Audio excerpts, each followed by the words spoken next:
Ce cours est dédié Bezrat Hashem à l'élévation de l'âme de Rabbi Eliyahu ben Mordechai, qui a eu le mérite d'être enterré récemment en Eretz Israël et dont c'est le jour du décès. Chers amis, au moment de la guerre de Yom Kippour, il y a une cinquantaine d'années, il y a eu malheureusement ce jour-là beaucoup de juifs qui sont morts. Et à un moment donné, le Rav Reuven Elbaz a été invité à s'adresser à tous les soldats. Et il y avait là-bas entre autres un soldat qui, après avoir entendu le Rav parler de Emouna, à Kadosh Baruch Hu, etc., dit au Rav Elbaz: écoute, Kvod Harav, je comprends pas, il était où Dieu? Il était où Dieu ce jour de Kippour? Je veux comprendre.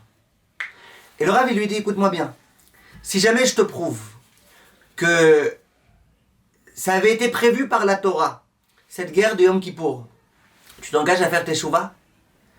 Et le soldat il dit: oui, si vous me prouvez que dans la Torah c'était déjà écrit, c'était déjà prévu et compagnie, eh ben oui, évidemment. Le Ben Ishraï reprend un verset de Parashat Vayishlach dans lequel Yaakov dit: Utfakum yom echad vametu kol hatzon. Littéralement, tout le jeune bétail périra si on le surmène un seul jour. Il est écrit le terme Yom Echad. Or, on sait très bien, il est écrit dans les commentateurs qu'au début du Chumash Bereshit, quand on nous parle de Yom Echad, parce que la Torah, elle dit Yom Echad, ça fait allusion à quoi? Ça fait allusion à Yom Kippour. Ainsi qu'il est écrit dans les commentateurs que Yom Echad, c'est le jour, le grand jour, le jour très particulier, qui est tellement important aux yeux de Kadosh Baruch Hu.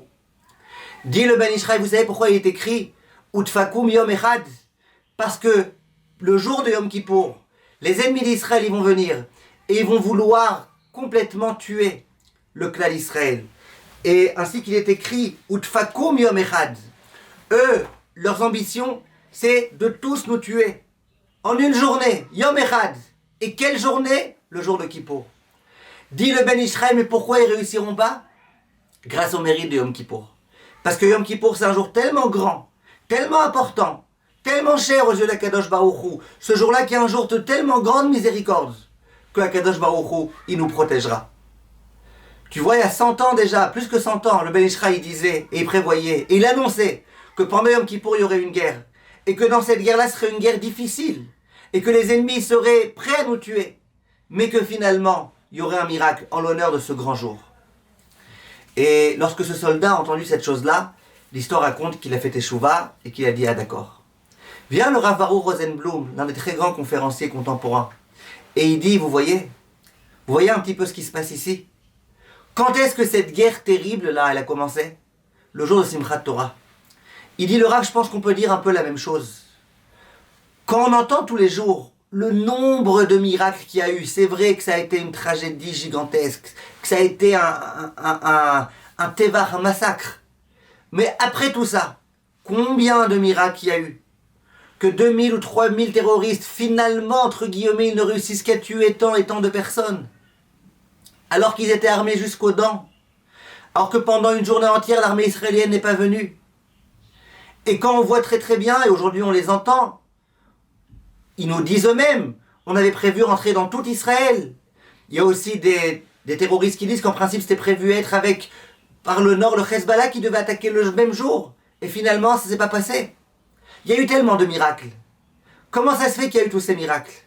Dit le Rav Rosenblum, à mon avis, c'est justement parce que c'était le jour de Simchat Torah. Le jour de Simchat Torah, on se réjouit tellement avec la Torah. Ce jour-là, dans lequel il est écrit que, contrairement à la fête de Sukkot, dans laquelle c'est une fête qui concerne un petit peu toutes les nations du monde, Simchat Torah, Shmini Atzeret, c'est le jour où Akadosh Baruch Hu dit: je veux que nous soyons tous les deux tout seuls, en relation parfaitement intime. Et c'est peut-être parce que la guerre elle a commencé ce jour-là, que Baruch Hashem, il y a quand même eu tellement de miracles, et qui n'ont pas réussi à nous tuer, parce que leur projet à eux, c'était en une journée, un petit peu comme à l'époque, en une journée, de complètement tous nous éliminer. Et ils n'ont pas réussi. Peut-être entre autres parce que c'était le jour de Simchat Torah. Nous devons, chers amis, nous renforcer dans l'amour de la Torah, dans le respect du Shabbat, dans l'observance des mitzvot, dans la tfila, dans l'amour du prochain. Et Bezrat Hashem, que tout ça se termine très rapidement avec la venue du Mashiach. Amen. Ken Yiratzon.